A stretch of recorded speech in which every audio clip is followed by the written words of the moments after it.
welcome to the program. No Victocrats allowed because we've got a country to save. So let's get her teed up! You want to play what? Say hello to my little friend! What the hell's going on out here? Ooh, that's a bingo. 888-971-7243, 888-971-SAGE. Larry Elder here, Salem News Channel. A new McLaughlin poll shows strong support for President Trump's objectives in the war against Iran. Trump extends the ceasefire and continues the blockade. Vice President Vance cancels his trip to Pakistan, where negotiations with Iran were to take place. Democrat Senator Chris Murphy faces backlash when he called it awesome that Iranian ships supposedly bypassed the U.S. blockade. Virginia passes a gerrymander law that will likely reduce the number of Republican House members to one, but a judge has stopped the certification of the vote. Lifelong Democrat Alan Dershowitz quits the party and changes his registration to Republican. A bishop of the United Church of Christ says the Bible is not the Word of God and that a third testament is required. Kamala Harris says black women need to be more selfish. Tucker Carlson apologizes for supporting Trump and encouraging people to vote for him. And what did Thomas Sowell say about quote-unquote income inequality? All of this and more. The number again, 888-971-7243. Dissent, of course, is welcome. Before I get to Iran and I get to Virginia, let's discuss Alan Dershowitz leaving the Democratic Party. He wrote a piece in the Wall Street Journal about why he left. And as I'm reading this, I'd like you to let me know whether you have other friends who have come to the same realization that Dershowitz finally came to about the radicals controlling the party, the anti-Semitism in the Democratic Party, the hostility towards Israel in the Democratic Party.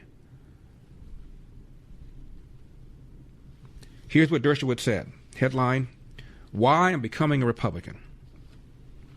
I am a lifelong Democrat. I started campaigning for the party's local candidates as a teenager in Brooklyn, New York, have been registered as a Democrat for 67 years, made speeches for John F. Kennedy as a college student, and I can count on one hand the number of Republicans I've ever supported for any office. I still disagree strongly with the GOP on abortion, the separation of church and state, immigration, health care, and taxes, among other things.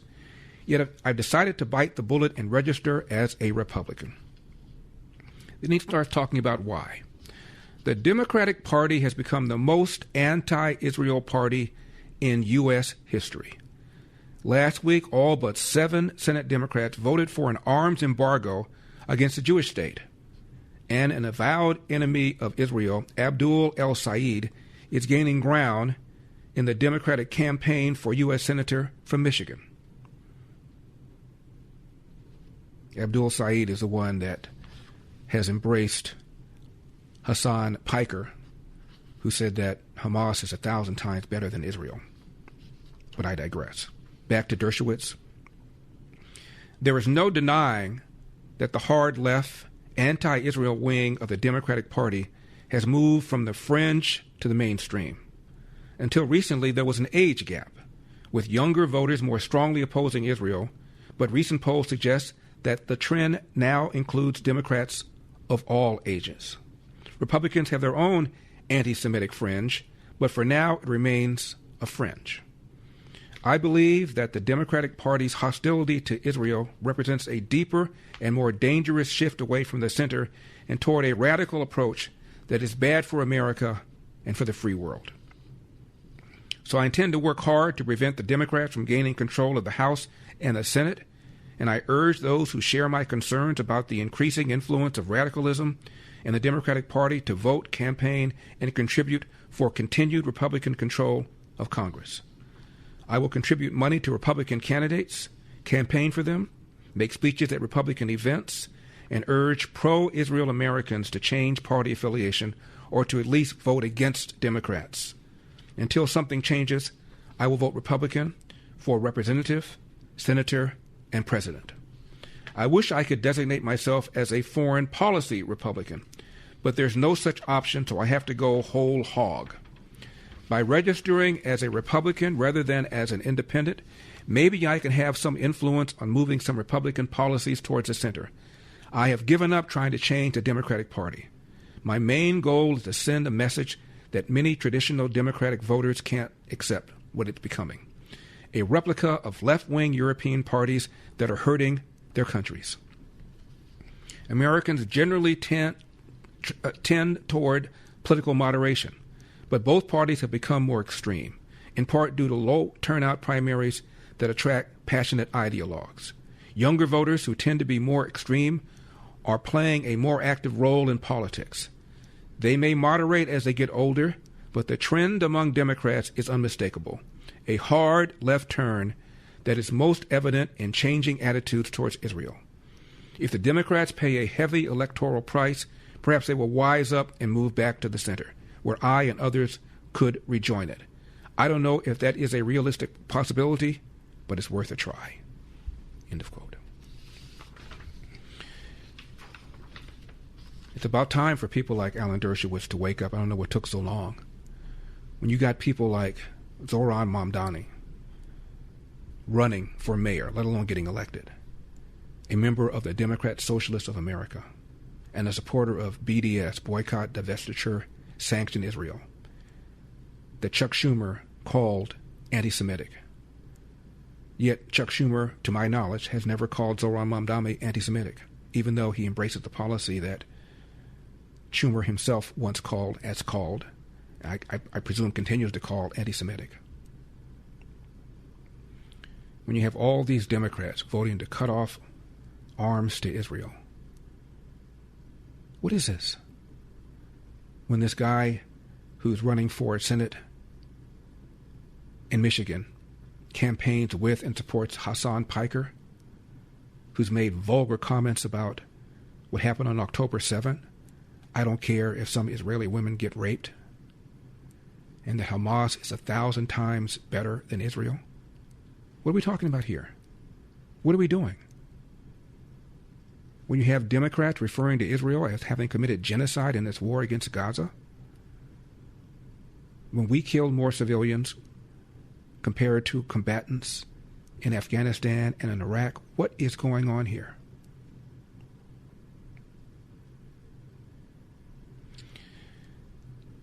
Alan Dershowitz, in his article, notice he did not say one word about President Donald Trump. Not one word about Trump derangement syndrome, which I believe is driving a lot of the hard left people in his party, his former party. When you can't even support what's going on in Iran, when the only Democrat in the Senate who's supporting President Trump on Iran is John Fetterman, you got a problem. When John Fetterman is the only one complaining about the hostility towards Israel in his party, you've got a problem. When somebody like Alan Dershowitz has finally awakened and smelled the coffee, having belonged to that party for 67 years, maybe, just maybe, other Democrats will have an awakening as well. But this is just demented. You can't even say that biological men should not compete against biological women in sports. You can't even say that. You can't even say that we ought not be mutilating minors who think that they're a different gender. You can't even say that. I just gave an interview about California, British television, and they asked me whether I thought the state would wake up. And I said, well, this state has been run by Democrats for decades. I mentioned that no Democrat has won statewide in over 20 years.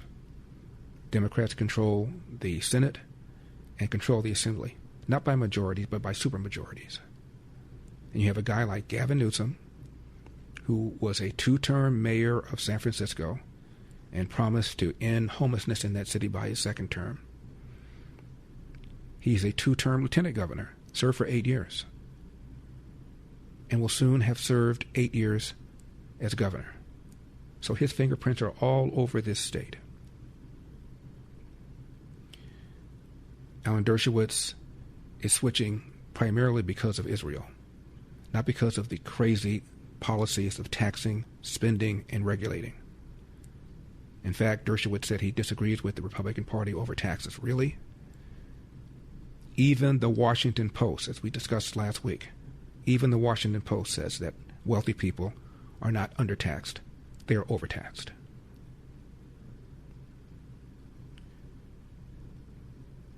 Where are common sense people? Where are they? If you know somebody who's renounced the Democratic Party and is now thinking about becoming Republican, give us a call. 888-971-7243, 888-971-SAGE. We're going to talk about Iran and Virginia. Stick around. I'm Larry Elder. Parents, the biggest question in education today is how artificial intelligence is shaping the way your student learns.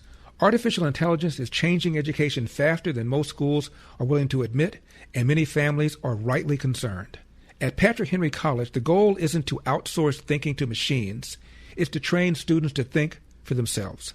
PHC emphasizes a Christian liberal arts education that develops reasoning, writing, speaking, and discernment skills no algorithm can replace. Students learn to engage technology wisely, understanding its capabilities, but also its danger and limitations, rather than becoming dependent on it. In a world increasingly shaped by AI, Patrick Henry College prepares students to lead with wisdom, conviction, and moral clarity. If you want a college that prepares your child to lead in an AI-driven world without losing his or her faith and values, I encourage you to learn more about Patrick Henry College. Visit phc.edu/elder. That's phc.edu/elder. So my question is, when you say Hamas is 1,000 times better, do you actually mean that, or is that a rhetorical move, or like a solidarity signal? Like what? I mean, it's all of the above. I do mean it. I think it's a rhetorical move because it frustrates a lot of people. I've also said I'm a harm reduction voter, I'm a lesser evil voter, and therefore I would vote for Hamas over Israel every single time. 888-971-SAGE, 888-971-7243. I am Larry Elder. We are Salem News Channel. That is Hassan Piker, who's been campaigning with the man who wants to be senator from Michigan. He's a very popular streamer online, big following.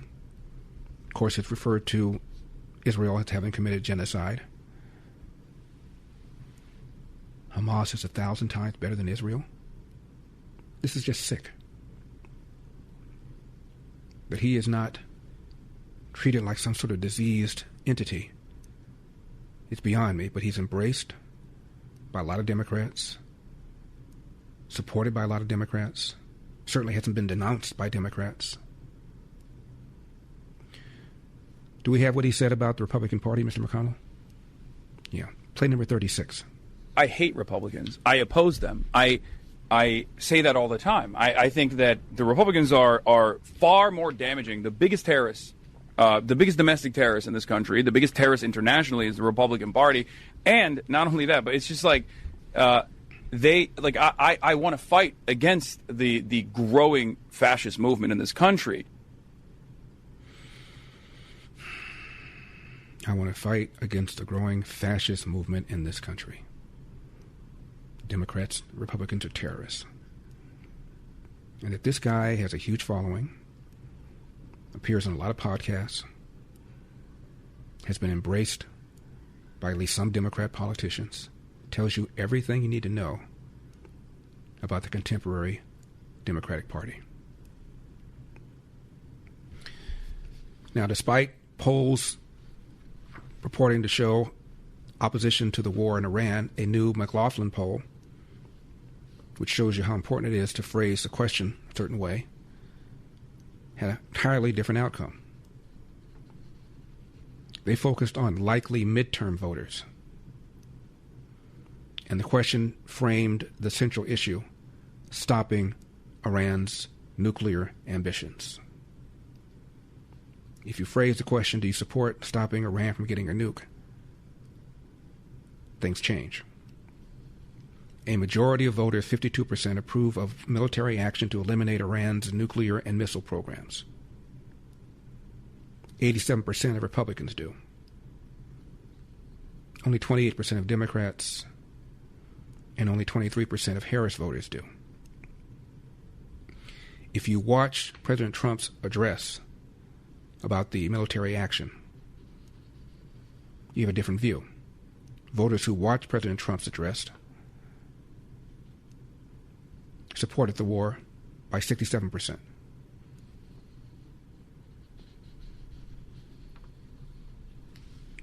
Overall, 44% correctly identify stopping Iran's nuclear program as the goal. But if you watch the president's address, 59% correctly identify stopping Iran's nuclear program as the goal. Misconceptions like, quote, taking oil increase among those who consume only media coverage. When voters are reminded of Iran's long record as a rogue state, killing Americans, taking hostages, attacking U.S. forces, support for the military action climbs to 59%. Moreover, the support has increased since last month, especially strong again among Republicans. 6 in 10 voters say the U.S., quote, must finish the job once and for all, close quote.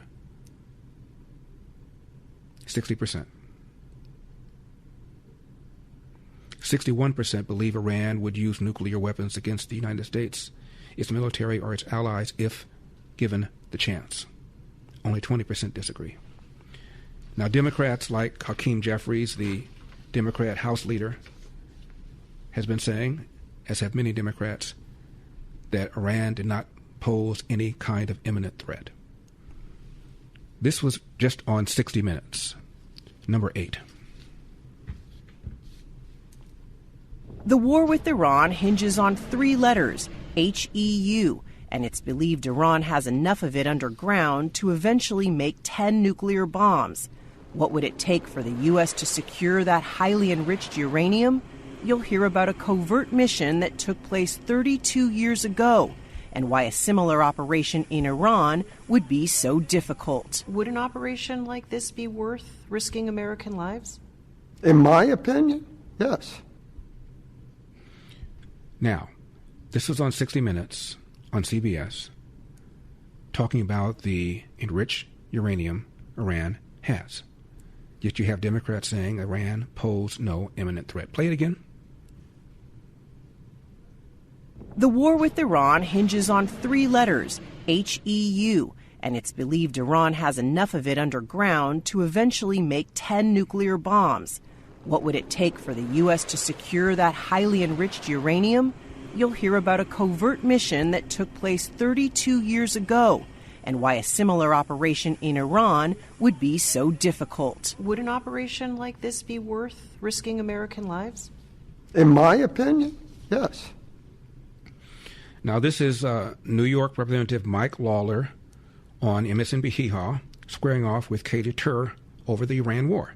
Number 31. For 47 years, killing thousands of Americans. I'm going to reclaim my time here. This president said that he was not going to get into foreign wars. This president, it does not appear that he has a strategy for how to ensure there is no nuclear weapon or enriched uranium. That would require a regime change. There is a new Ayatollah.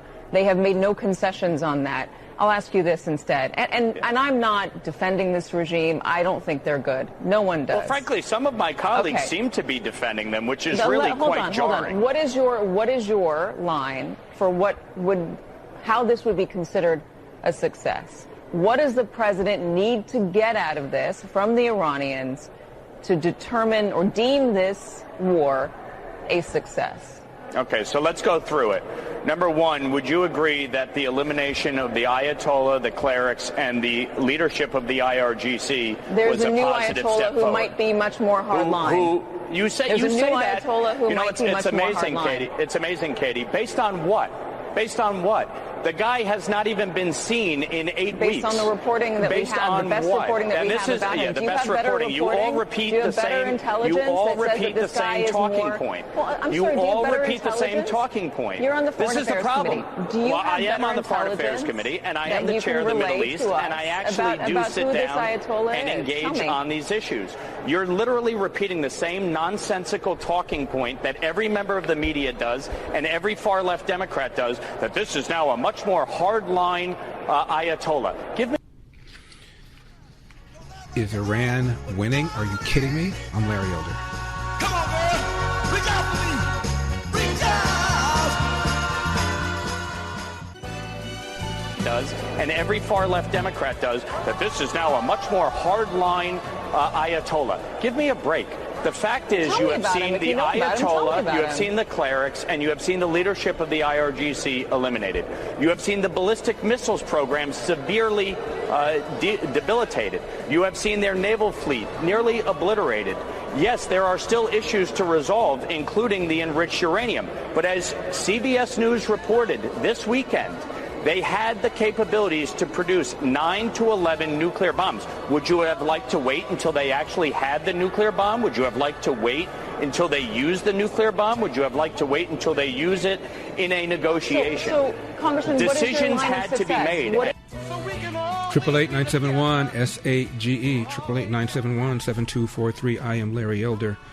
We are Salem News Channel coming to you from the Relief Factor studio. Don't forget your Relief Factor, 800-4RELIEF, 800 the number for relief. Decisions had to be made, and this president courageously made the decision. He should be applauded. This is an interesting tweet from a guy called Dr. J Strategy I follow. He writes, food for thought. Iran is not winning, it is unraveling. The prevailing narrative on Iran has it almost perfectly reversed. We are told that Tehran is winning a war of wills in the Gulf, and that Donald Trump is gambling recklessly with the world's most sensitive choke point. In reality, Iran is not consolidating strength. It is managing decline. And Trump's play on the Strait of Hormuz has quietly forced energy markets to reprice security, tilting the balance decisively towards the Americas and away from Europe, Asia, and China.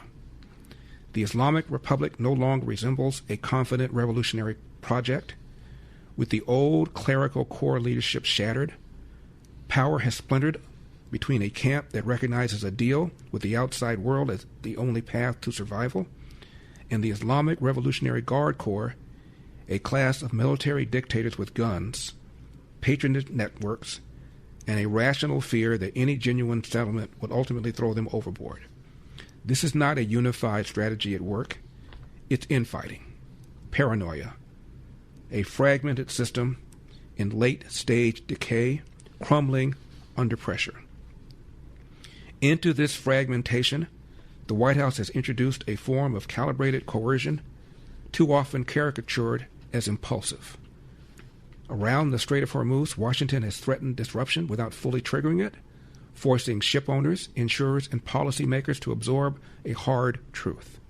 Dependence on vulnerable, seaborne Middle Eastern barrels is not a passing inconvenience, but a structural risk. Iran can harass tankers and jolt day-to-day sentiment. It cannot rebuild a broken economy on sporadic shocks to global shifting. And the world must deal with the end of this.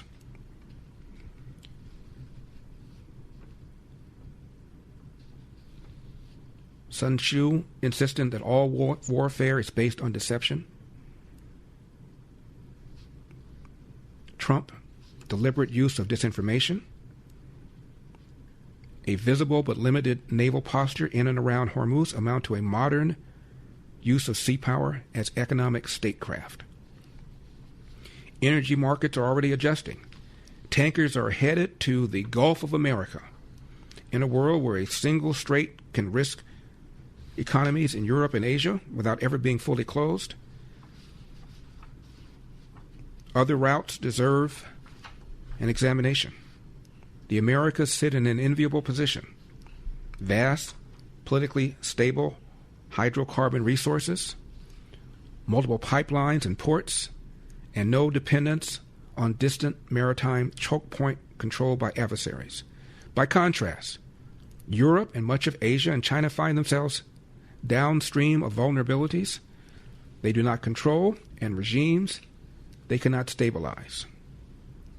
All this plays out against a domestic backdrop in Iran that looks less like revolutionary vigor and more like fear. A state that cannot safely keep its internet on, that must rely on brutal public brutality to deter dissent, is not projecting confidence. It is signaling weakness to its own citizen as much as it is to its rivals. Iran's leadership offers only defiance without realistic prospects of victory or peace.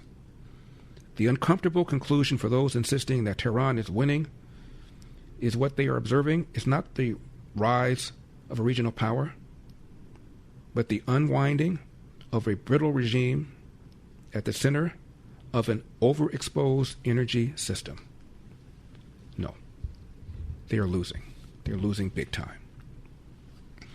For 250 years, Americans have believed in one powerful idea, that we are meant to live free. Free to work hard, free to move, free to enjoy life without being held back. But if everyday aches and pain are slowing you down, maybe it's time to declare your independence from pain. I've told you about my buddy Tom, the avid golfer. Golfs almost every single day, says he wouldn't be able to pull that off, given lower back pain and shoulder pain without Relief Factor. Relief Factor is a 100% drug-free, research-based formula designed to help your body fight inflammation, one of the root causes of pain. It's not a quick fix or a temporary mask.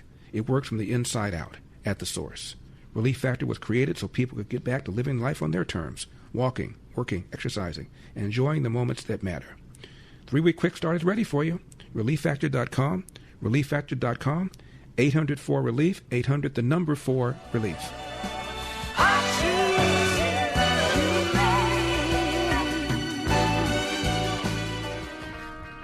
888-971-SAGE, 888-971-7243, Larry Elder, Salem News Channel. Mark is in Los Angeles. Mark, always nice to hear from you.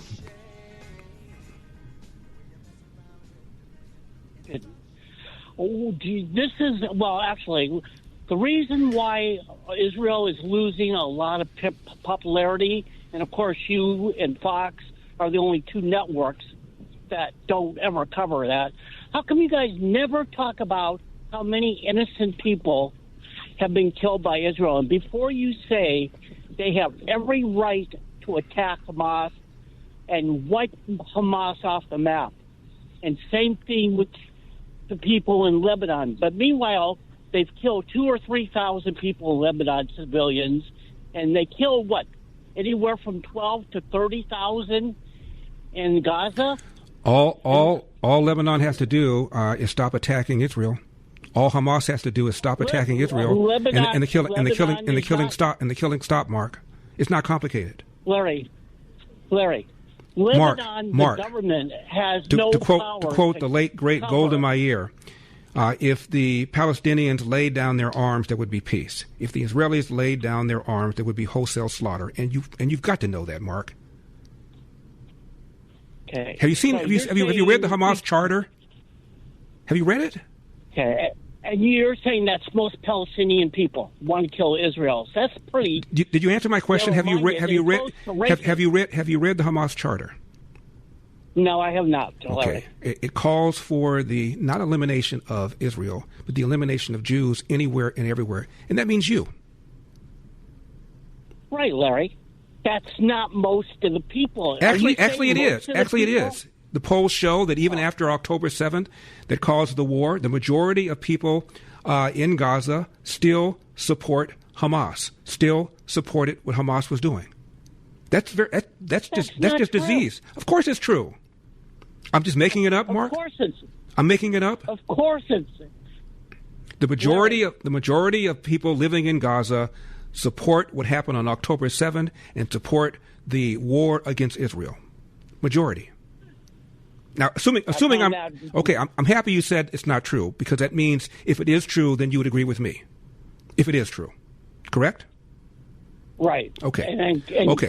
And you can prove that. Okay. Okay. We'll leave it right here for now, Mark. I'll get a couple of polls during the break, and I'll read them for you, and then you can tell me whether or not I'm still full of it. Okay.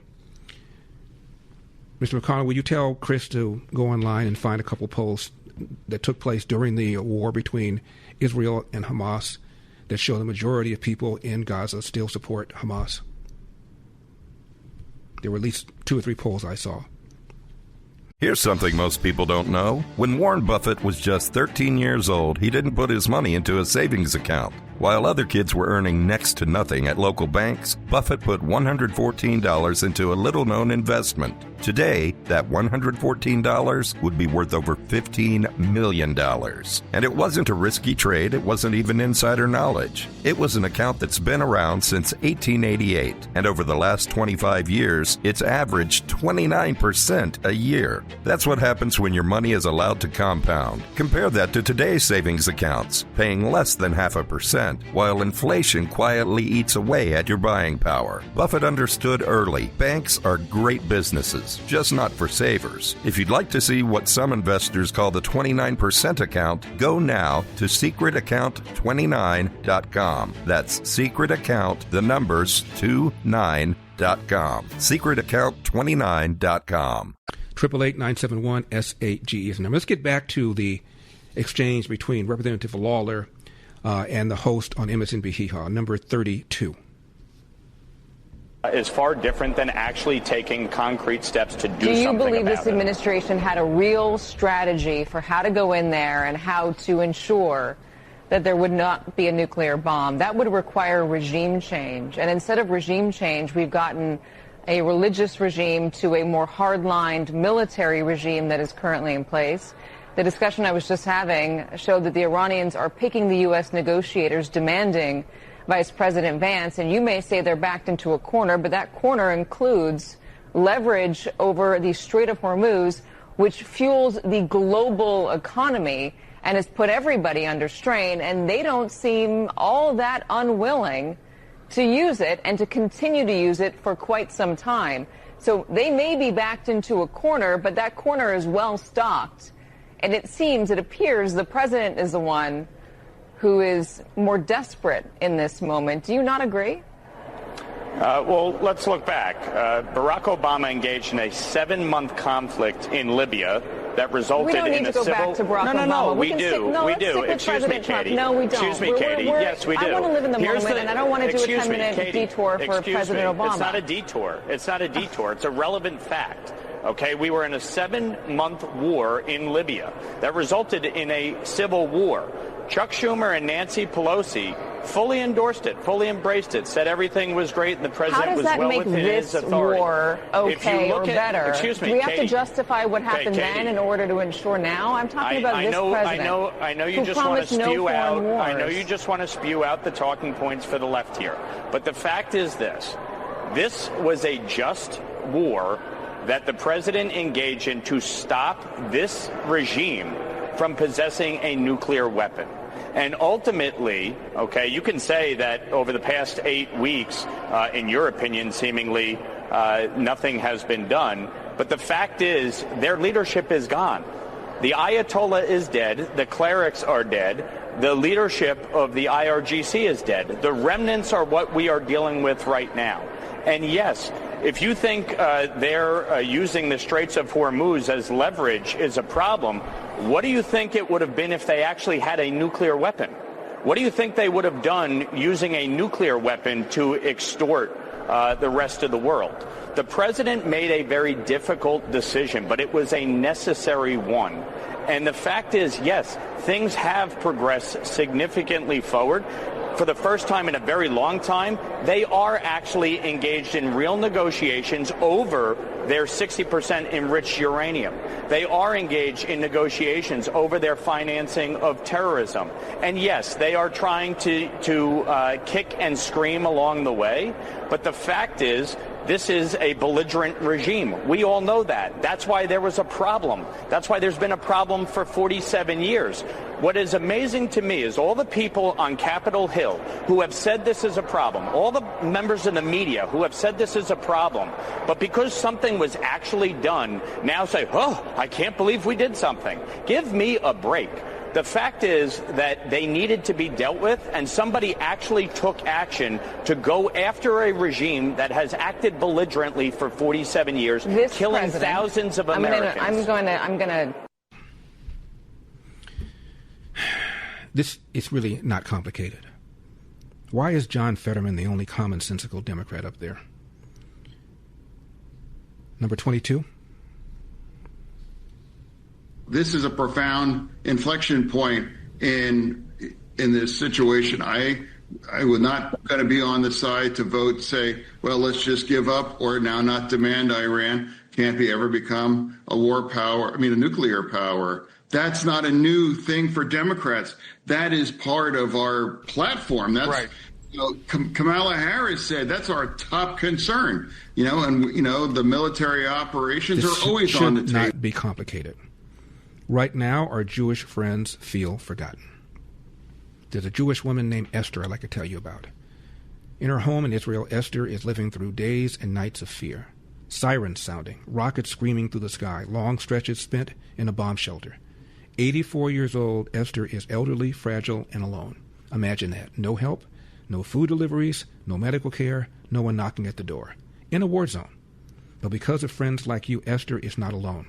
Through the fellowship, you are there, bringing food, meeting urgent needs, and reminding Jewish people like Esther you are not forgotten.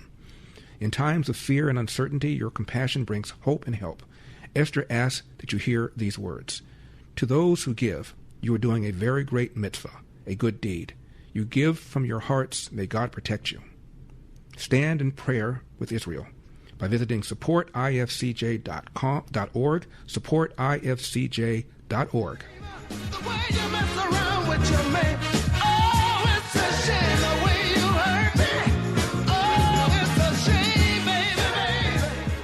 Triple 8-971 SAGE 888-971-7243. I am Larry Elder. We are Salem News Channel. If our friend Mark is still listening, this is an article from the Jerusalem Post, November 23, 2025. Before you say, well, it's Jerusalem Post, so it must be biased. They are quoting data from a poll published by Dr. Khalil Shakaki with the Palestinian Center for Policy and Survey Research. 53% of Palestinians consider the decision to launch the October 7 attack, quote, the correct decision, close quote. 1,200 Israelis killed, maimed, women raped, some beheaded, hundreds of hostages taken. 53% of Palestinians consider the decision to launch the October 7 attack, quote, the correct decision, close quote.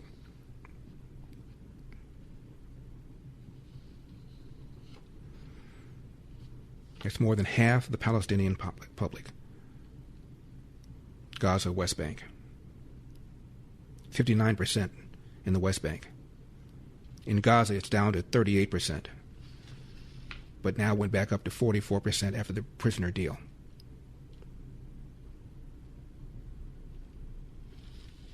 Are you satisfied with Hamas's performance in the war?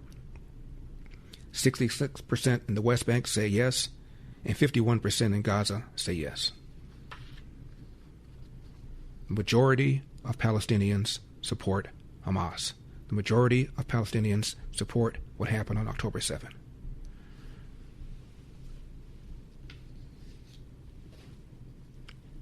And I'll tell you what the Hamas charter said about Israel, about Jews, in a few minutes. How somebody as intelligent as Mark cannot understand the sentiment against Israel, the sentiment in favor of Hamas by the Palestinians, how you could not know that is beyond me. How you could not know what the Hamas charter says about Jews and about Israel is beyond me. I'll tell you why so many Jews in America don't support Israel.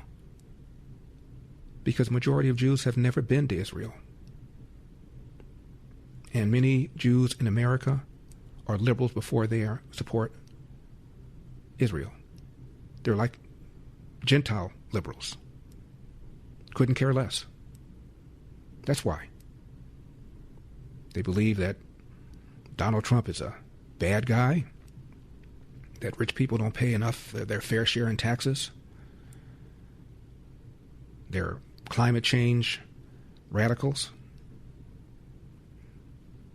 Same old left-wing nonsense that Gentiles believe a majority of American Jews believe as well. 888-971-SAGE. I'm Larry Elder.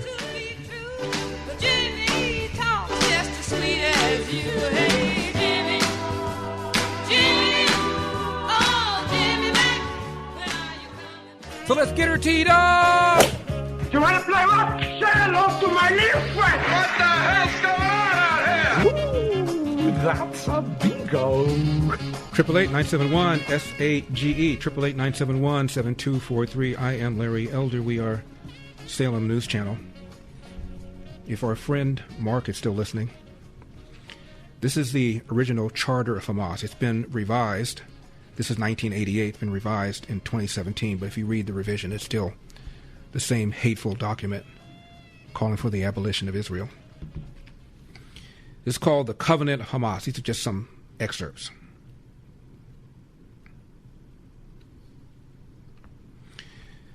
The Islamic resistance movement is a distinguished Palestinian movement whose allegiance is to Allah and whose way of life is Islam. It strives to raise a banner of Allah over every inch of Palestine.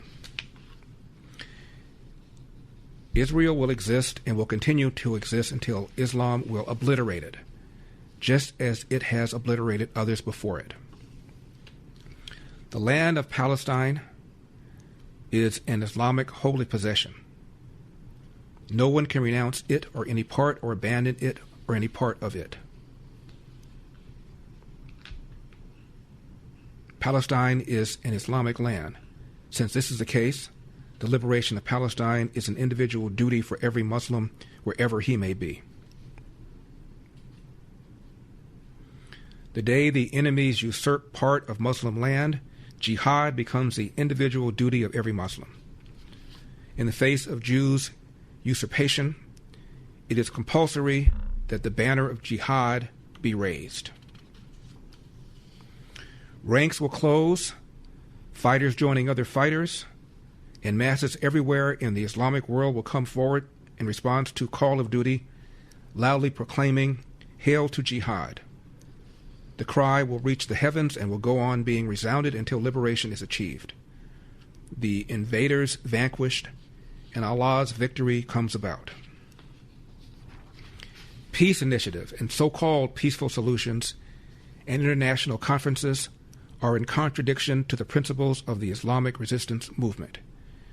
These conferences are no more than a means to appoint the infidels as arbitrators in the land of Islam. There is no solution for the Palestinian problem except by jihad. Initiatives, proposals, and international conferences are but a waste of time and exercise in futility. The day of judgment will not come about until Muslims fight Jews and kill them. Then the Jews will hide behind rocks and trees, and the rocks and trees will cry out, "O Muslim, there is a Jew hiding behind me, come, kill him." The enemies have been scheming for a long time and have accumulated huge influential material wealth. With their money, they took control of the world media. With their money, they stirred revolutions in various parts of the globe. They stood behind the French Revolution, the Communist Revolution, and most of the revolutions we hear about. With their money, they formed secret organizations, such as the Freemasons, Rotary Clubs, and the Lions, which are spreading around the world in order to destroy societies and carry out Zionist interests. They stood behind World War I and formed the League of Nations, through which they could rule the world. They were behind World War II, through which they made huge financial gains.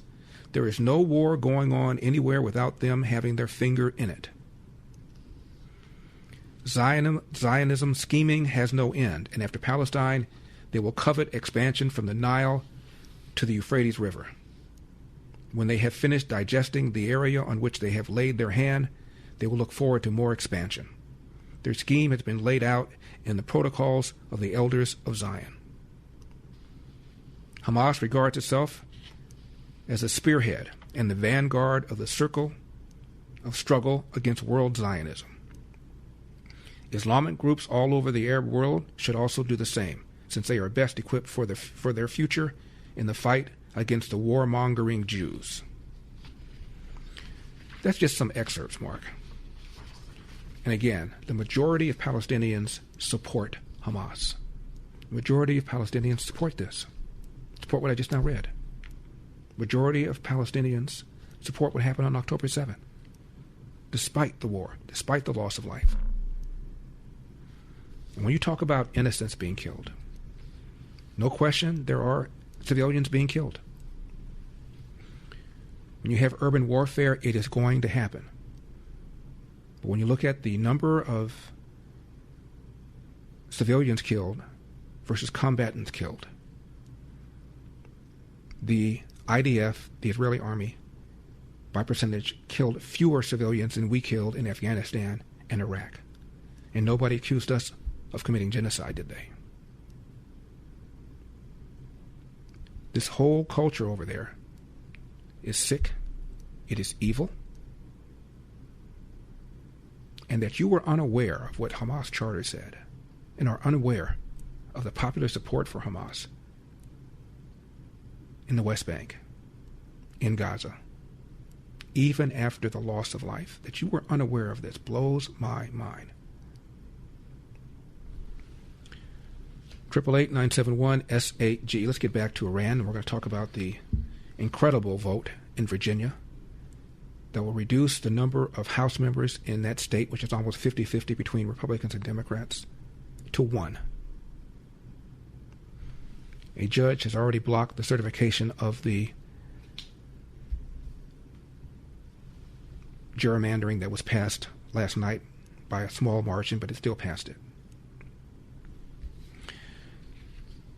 Trump has announced an extension of the ceasefire, says the U.S. naval blockade of the country's ports will continue. Here's what Trump wrote on Truth Social, quote, "Based on the fact that the government of Iran is seriously fractured, not unexpectedly so, and upon the request of Field Marshal Asim Munir and the Prime Minister of Pakistan, we have been asked to hold our attack on the country of Iran until such time as their leaders and representatives can come up with a unified proposal. In all other respects, our military remains ready and able."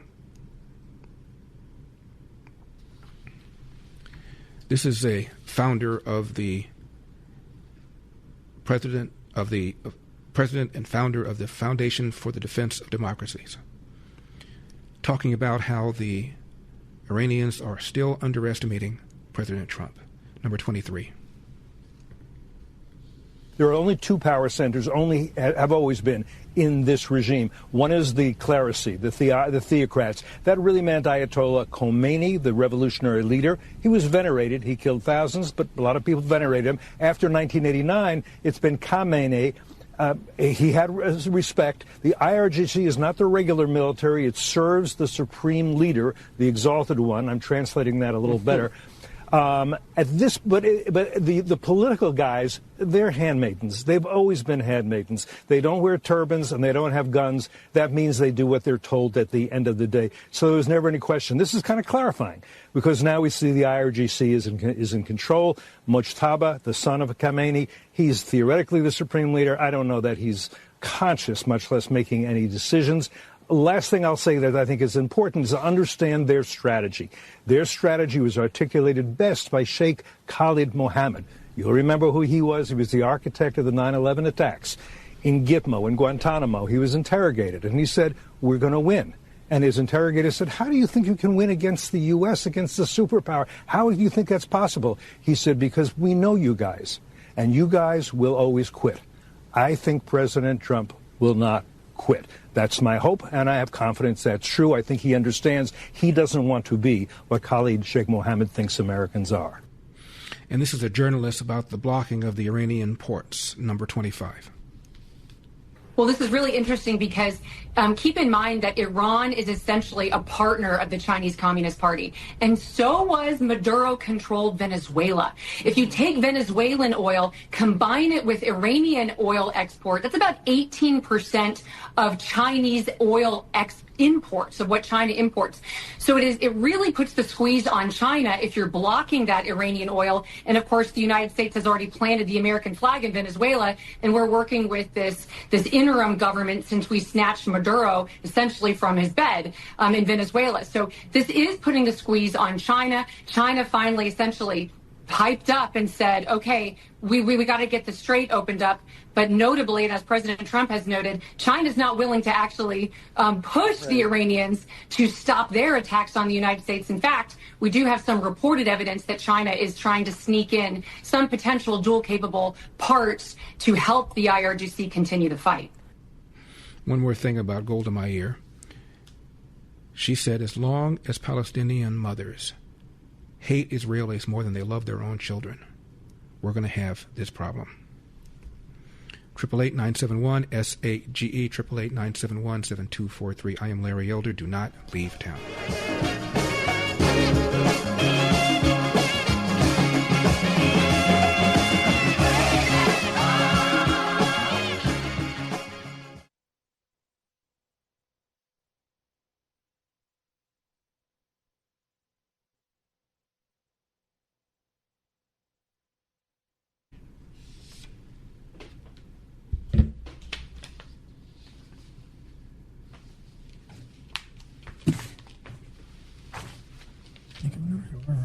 I know you won't. Whatever you are or not, I know you won't move. Getting more stability, more confidence. That's where it comes into play. I invite you to reach out.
Yes.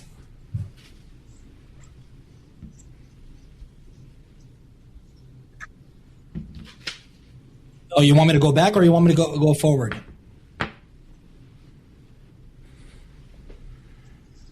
Okay, I gotta zoom it in 1 second. Oh, shit. Is this better? Alex, you can't say shit on the air. All right, cool.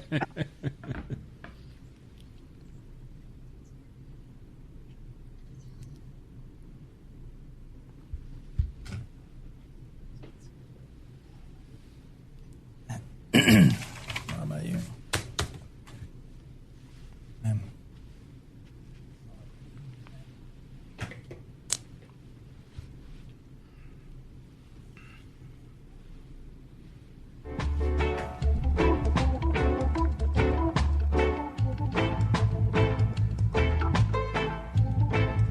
The Larry Elder Show on the Salem Radio Network returns from break in 45 seconds.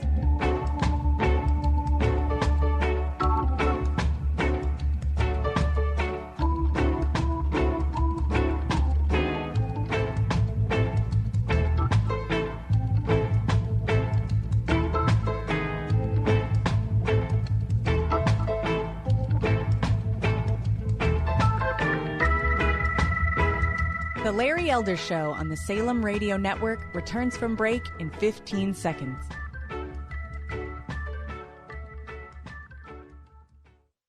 The Larry Elder Show on the Salem Radio Network returns from break in 5 seconds.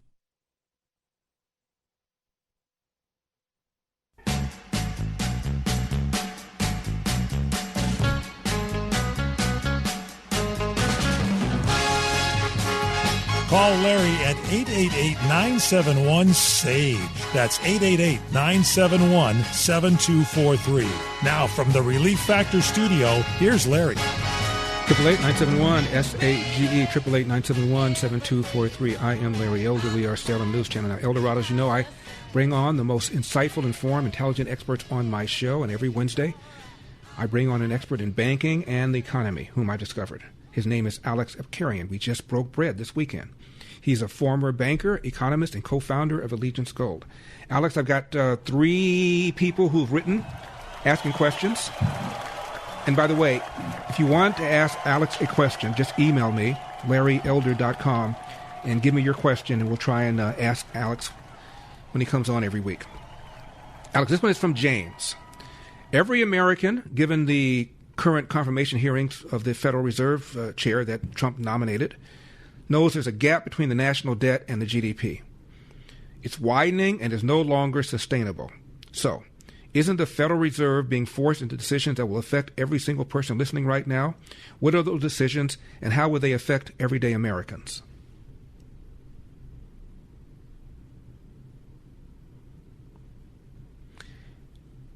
We don't... Okay. I can hear you now. All right. Did you hear the question? Oh, I'm sorry, Larry. I did not. Okay, let me start over again. Confirmation hearings for the new Federal Reserve chair are going on, as you know. So James writes, Alex, every American knows there's a gap between the national debt and the GDP, and the gap is widening and is no longer sustainable. So isn't the Fed being forced into decisions that will affect every single person listening right now? If so, what are those decisions, and how will they affect everyday Americans? Well, Larry, it's good to see you. It was great seeing you on Saturday. I learned a lot about you and your dad especially. Look, the Federal Reserve right now is in a very challenging position. They have 2 options, and both of them are going to impact us on the kitchen table. Number one, if they keep the interest rates or raise it, that's going to create a lot of problems. Why? The borrowing cost is going to increase. That will affect businesses, hiring freezes, and that could potentially lead to a recession. Now, the other option is to potentially lower the interest rates. Now, at first, it sounds good that they're going to lower the interest rates, but here's what happens. That will lead to more printing, to more borrowing, to more spending, eventually lowering the value of our money. So whenever the Federal Reserve is questioned, they're always going to choose to protect the system over protecting the people. Now, what does that mean? They're going to raise the rates. They're going to lower the rates. It's going to create uncertainty. Eventually, it's going to lower the value of our dollars.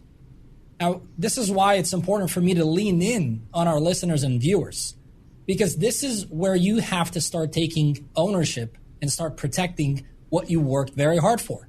So if you're someone in retirement, close to retirement, you can't just depend on the system. You got to think about having an asset that it's outside of the system. And that's where gold and silver comes into play. This one is from Beverly. Alex, let's put these 3 players on the scoreboard. Gold, the S&P 500, and the dollar.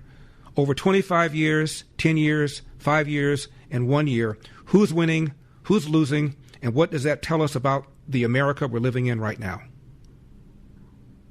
So, Larry, look, in the last 26 years, a lot of listeners and viewers are going to be surprised about who the winner is. Let me give you the numbers, because the numbers don't have an opinion. They're just facts. The S&P 500 index, the Dow, and the NASDAQ, they were up about 5 times, including dividend reinvestment. Gold in the background quietly has been up more than 15 times. Now, this is in the last 25, 26 years. If you look at the last 5 to 10 years, they've been very competitive. But in the last year, gold is leading. See, this tells us a story. And what that is it's very simple. If you had invested about $1 million in the market, you could have approximately about $5 million. But if you had invested in gold, you could have had about $15 million. Now, that difference is humongous. I'm not suggesting for you to dump everything and get into physical gold and silver. But I do want you to understand the fundamentals. So where are we now? It's no longer about gold versus the S&P or the market. We also have the currency. because as the dollar has been losing value, gold has been foretelling. In other words, gold is leading simply because it's not part of something that the Federal Reserve can print. So if you're thinking about, if I can go back in time knowing what I know now, I need to buy gold. Look, we can't change the past. We can think about the present and the future. And this is crucially important for people that are nearing retirement or in retirement. You have to think about, how can I diversify my portfolio? Because if this trend continues, we know that the government is not going to pay down its debt. The debt is always transferred. Gold is the confidence against the system. And that's why we're seeing it kind of increase a lot more than the paper dollar. So for listeners, it's important for you to diversify and have some gold in your portfolio. Alex, this is the last one. This is from Alan. Let's make this personal. I'm a regular American. I have a 401k and an IRA. I work hard, I save, I play by the rules. How difficult, honestly, is it for me to help protect that retirement with gold? Walk me through it like I've never heard of this before. It's extremely simple. 3 steps. You open an account, you transfer the funds, you buy the gold and silver, and then it'll be stored at a depository. All of this will be handled by our properly trained team. Look, I've seen thousands of portfolios, from doctors, lawyers, accountants, to sophisticated to average people, including my parents. I know this. The system, the banks, Wall Street, they don't want you to know what we're talking about today. This is why we're leaning in. We're telling you about the facts so that way you're able to make a confident decision. Reach out. We're very easy to get a hold of. You can call us at 844-790-9191. And with new open qualified accounts, you're going to qualify for one of my favorite coins. It's called America the Beautiful. It's a 5-ounce coin. There's 50 of them that the United States Mint made, 99.9% pure silver. It's a great addition, and it's a good way for us to celebrate America's birthday coming up later on this year. El Dorados, Alex and I have been on stage together at several wealth summits. I was impressed. I became a client. Take it from me, when you work with Allegiance Gold, you see exactly what they pay and exactly what you pay. No games, just transparency. He gave you the number, 844-790-9191, 844-790-9191. Alex, thanks a lot, and I'll talk to you next week. Here's something most people don't know. When Warren Buffett was just 13 years old, he didn't put his money into a savings account. While other kids were earning next to nothing at local banks, Buffett put $114 into a little-known investment. Today, that $114 would be worth over $15 million. And it wasn't a risky trade. It wasn't even insider knowledge. It was an account that's been around since 1888. And over the last 25 years, it's averaged 29% a year. That's what happens when your money is allowed to compound. Compare that to today's savings accounts, paying less than 0.5%. While inflation quietly eats away at your buying power. Buffett understood early, banks are great businesses, just not for savers. If you'd like to see what some investors call the 29% account, go now to secretaccount29.com. That's secretaccount, the numbers 29.com. Secretaccount29.com. Good to see you, Larry. Take care. You too. The Marines intercepted a sanctioned Iranian tanker carrying 1.9 million barrels of Iranian crude to be transported to China. We're going to talk about that. Also, the senator from Connecticut, Murphy, wrote the word awesome on X when he heard that several Iranian ships had managed to avoid the blockade. Turned out it wasn't true. They didn't evade the blockade, but he wrote the word awesome. Who does that? Who roots against our military success? That's just ill. It's demented. We're going to talk about that. Also, this crazy law that just got passed in Virginia to gerrymander the districts so that now this state, which is roughly 50-50 between Democrats and Republicans, will have only one Republican House member. But a judge, thankfully, has stopped the certification of the vote, at least so far. I'm Larry Elder. Baby, every day.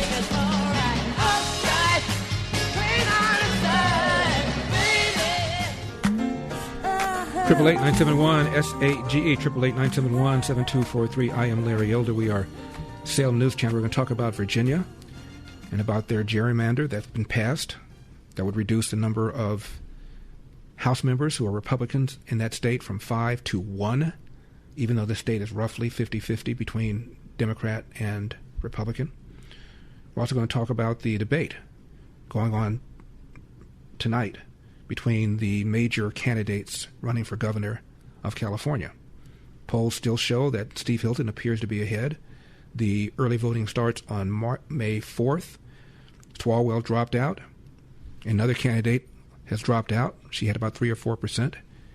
And I predict others are going to drop out as well. They're going to coalesce behind one person because what they want is for a Steve Hilton or a Chad Bianco to go against a Republican, go against a Democrat. That's what they want. That's what Gavin Newsom did when he ran the first time. He wanted his opponent to be a Republican so he could win easily, as opposed to a Democrat where he might lose.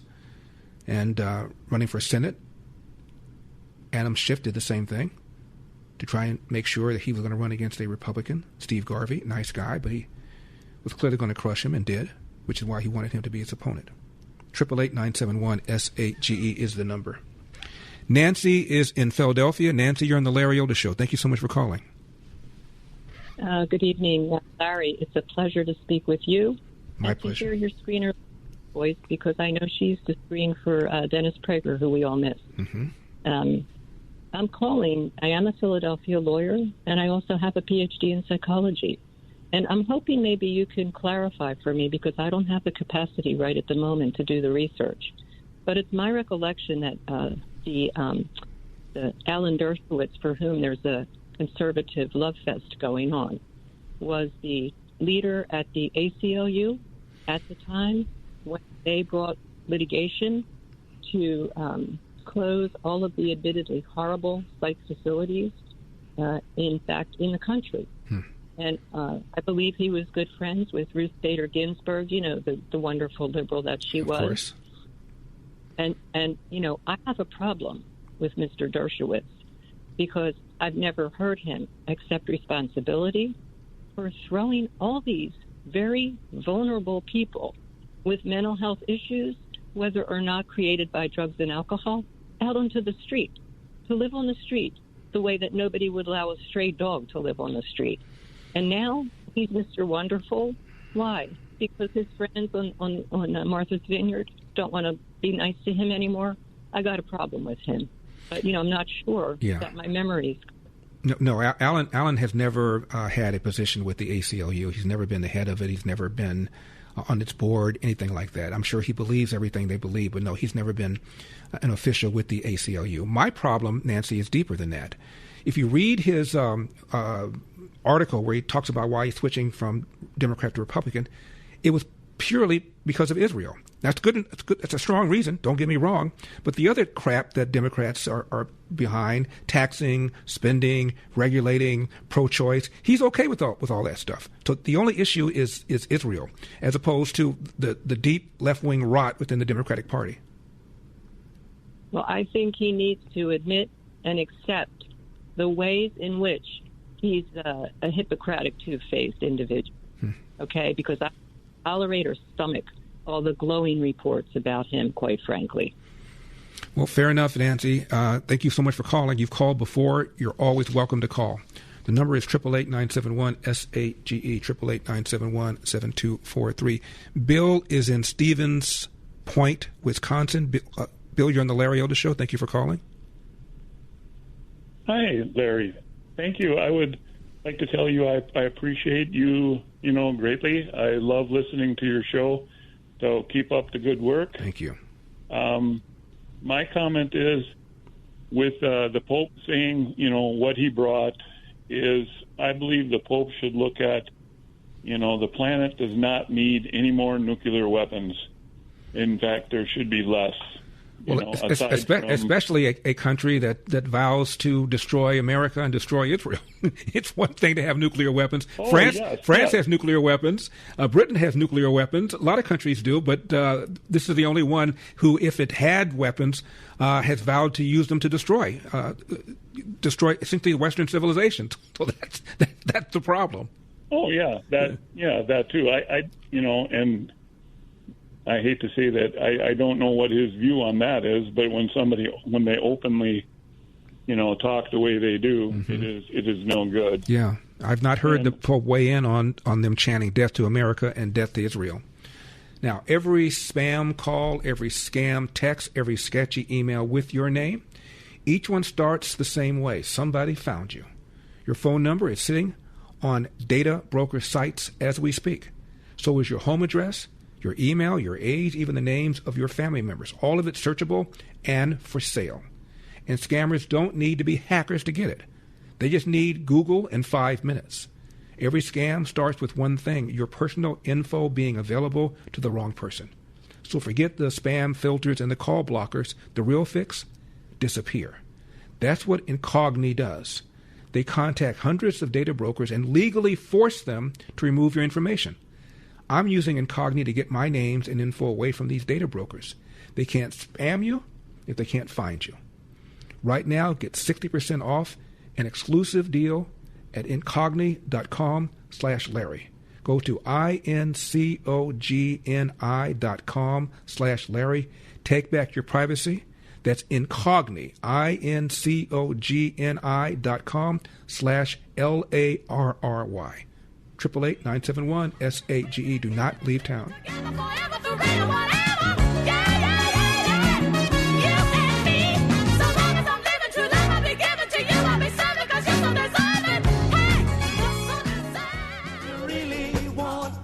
Triple 888-971-SAGE, 888-971-7243. I am Larry Elder. We are Salem News Channel coming to you from the Relief Factor studio. Don't forget your Relief Factor, 800-4RELIEF, 800 the number 4RELIEF, or ReliefFactor.com. That's ReliefFactor.com. A Democrat named Sheila Surfalis McCormick has resigned from Congress today, stepping down just hours before a House Ethics Committee was set to recommend a punishment for 25 violations of campaign finance law. She wrote, "I hereby resign from the 119th Congress effective immediately. After careful reflection and prayer, I have concluded that it is in my best interest and in the interests of my constituents and the institution that I set aside at this time." She is a third-term Democrat. This was a 2.5-year investigation, and she might have been voted to be expelled. It rarely happens, but she was on the verge of possibly being expelled from Congress. She's no longer in Congress. Now, the Marines intercepted a sanctioned Iranian tanker carrying almost 2 million barrels of oil to be transported to China. Number 27. For the first time, the U.S. Navy intercepted one of Iran's sanctioned tankers in international waters in the Bay of Bengal between India and Southeast Asia. The Pentagon warning international waters are not a refuge for sanctioned vessels. On April 6, the MV Tiffany loaded 1.9 million barrels of Iranian crude oil from Karg Island and was trying to transport that oil to China before the U.S. Navy intervened overnight. The Treasury Department sanctioned the crude oil tanker last July. The State Department said twice in recent months the vessel had loaded Iranian oil in ship-to-ship transfers with U.S.-sanctioned Iranian-flagged tankers while conducting, quote, dark activity near Singapore. You're entering the area of a military blockade. U.S. Central Command says it has turned around 28 ships, most of them oil tankers traveling to or from Iran since the blockade began. But according to the shipping analysis company Lloyd's List, more than 24 Dark Fleet vessels have continued moving in and out of Iranian ports, as well as exporting Iranian origin cargo in that same time frame. On Sunday night, U.S. Marines with the 31st Expeditionary Unit rappelled by helicopter onto the MV Tuska, seizing the Iranian-flagged ship as it was heading to the Iranian port of Bandar Abbas after a 6-hour standoff. The guided missile destroyer USS Spruance fired rounds into the Iranian-flagged vessel's engine room Sunday and then took the ship into U.S. custody, where it remains. Here's what a Middle East strategist said about this, number 18. They want the world and anybody else to think that they are ahead. That's why you hear them say things. 26 ships broke the blockade. Well, no, 26 ships got turned back And the 27th got a free engine room redecoration courtesy of a USS Destroyer's 5-inch gun. Free ventilation. That's not how you win. Next, we take a tanker, and now we've got 2 million barrels of free oil. They don't have any way to come out ahead in the blockade game. They're wrong if they can think they can wait President Trump out. And if he has to start breaking some more of their stuff to emphasize the point, we have plenty of ways to do that. They have nothing but maybe an opportunity to attack a ship trying to transit the strait. When it was alleged that Iran was able to evade the blockade with several ships, turned out it wasn't true. Chris Murphy, senator from Connecticut, stage 4 Trump derangement syndrome, tweeted the word awesome. He was asked about that. Number 33. Twitter's become kind of a cesspool. I probably should give up on sarcasm on Twitter. Obviously, anybody that's seen anything that I have said about Trump's war knows that I think it's bungled, mismanaged, and he should end it as quickly as possible. But sarcasm is not something, I guess, that's allowed on Twitter any longer. Do you regret the post? Are you planning on taking it down, or are you going to keep it up? I mean, I guess I just have to be more careful about sarcasm on Twitter. So when there was a news report that Iran had successfully evaded the blockade with several ships, and he tweeted, awesome, that was sarcasm? Tell that to the men and women who are in harm's way. Similarly, another Democrat, Massachusetts, named Seth Moulton, says Iran is winning. Number 19. And fundamentally, they have the willingness to endure the pain and stick this out. They are in a better position today than they were before this war started. I mean, remember what was happening right before Trump started his war of choice. We were negotiating with the Iranians to curtail their nuclear weapons program. We were asking them to cut back on their nuclear weapons development. Even if what he just now said is true, we were negotiating with them. We were asking them to cut back their program, and they had agreed to cut back. Even if that's true, they have the desire, and they were this close to getting a nuke.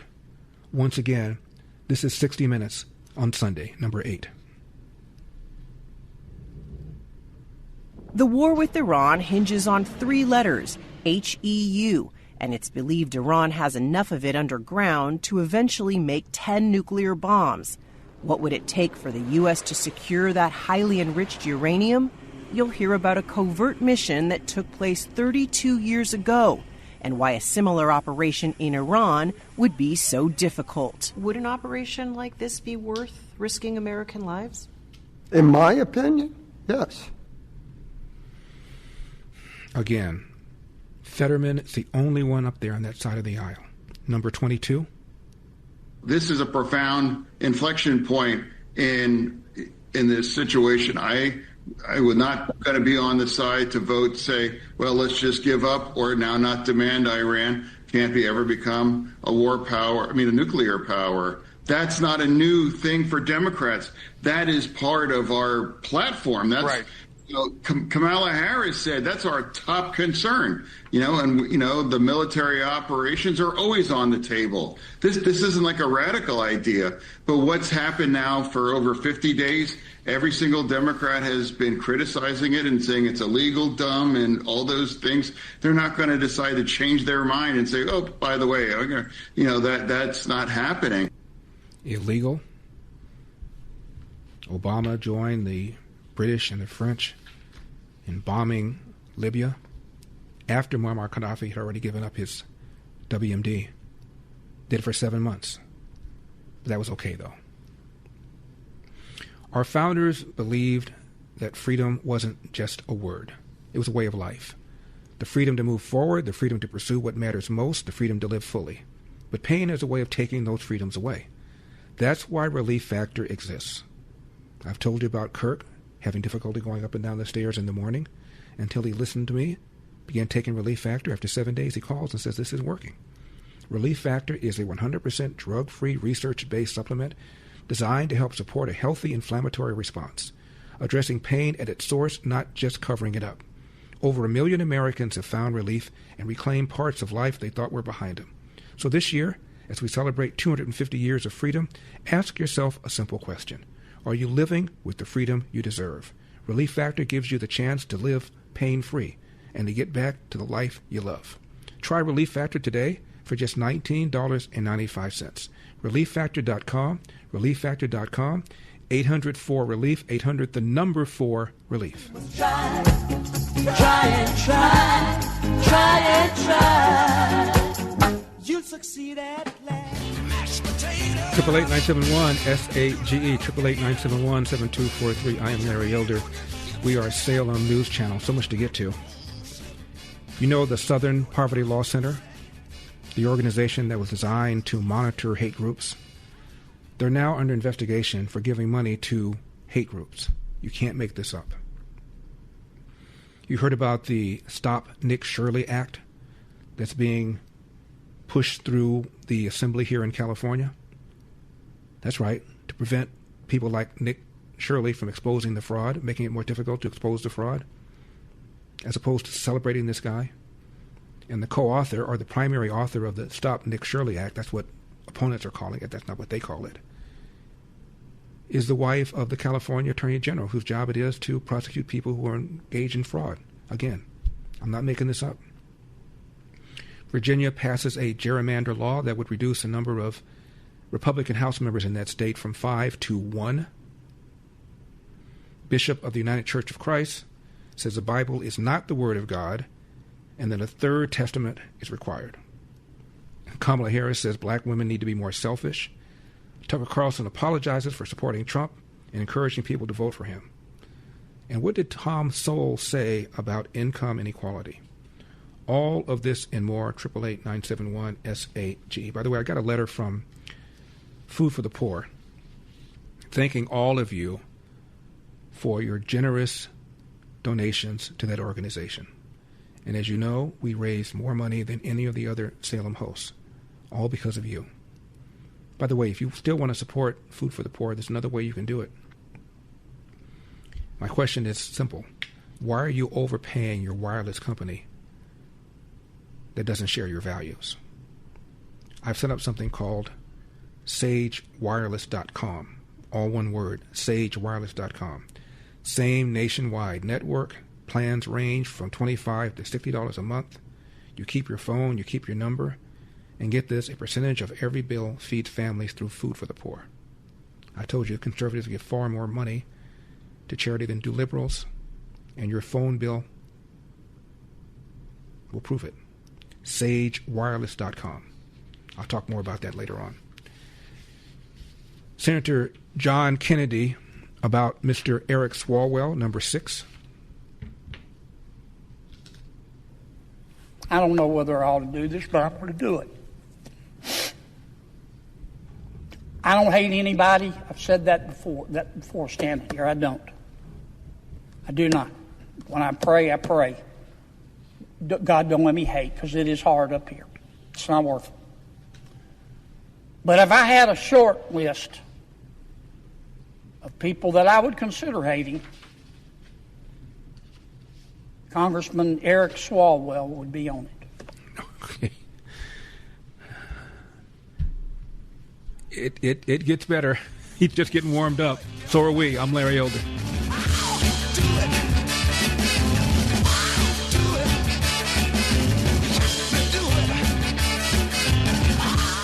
So let's get her teed up! You want to play what? Say hello to my little friend! What the hell's going on out here? Ooh, that's a bingo. 888-971-SAGE, 888-971-7243. I am Larry Elder. We are Salem News Channel. A lot of stuff to get to this hour. Let's start first with what Senator John Kennedy said about Eric Swalwell, number 6. I don't know whether I ought to do this, but I'm going to do it. I don't hate anybody. I've said that before standing here. I don't. I do not. When I pray, I pray. God, don't let me hate, because it is hard up here. It's not worth it. But if I had a short list of people that I would consider hating, Congressman Eric Swalwell would be on it.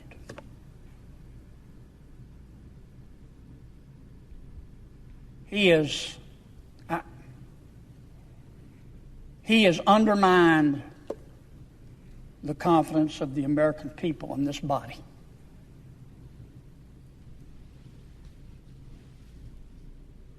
Here's my impression of Congressman Eric Swalwell eating an ice cream cone.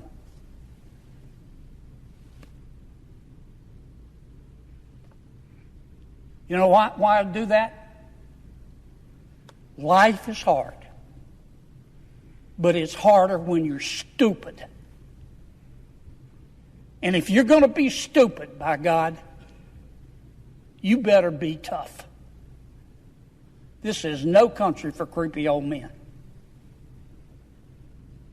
And Congressman Swalwell, he'd about to find that out. Karma may be slow, but it's almost always on time. Let's stay with California. Kamala Harris, former senator and AG of California, very likely going to run for president again, 2028, says black women need to be more selfish. Number 7. I think it's okay for us to be a bit transactional too, and to say, I'm going to get mine also. And so don't count on me to be a voter and be the backbone of the Democratic Party, because it is my value system and my ethics and my sense of civic duty and responsibility, so that you look at me and say, oh, they're going to vote. You see, here's the deal. Kamala Harris is unpopular, but not with blacks, and particularly not with black females.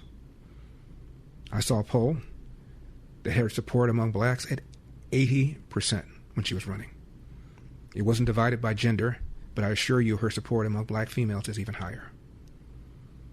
That gives her a huge advantage in the primaries when you have states like South Carolina likely going, if not first, shortly after the first one, because the majority of the primary Democrat voters in South Carolina are black, and most of those are black female, and they love Kamala Harris.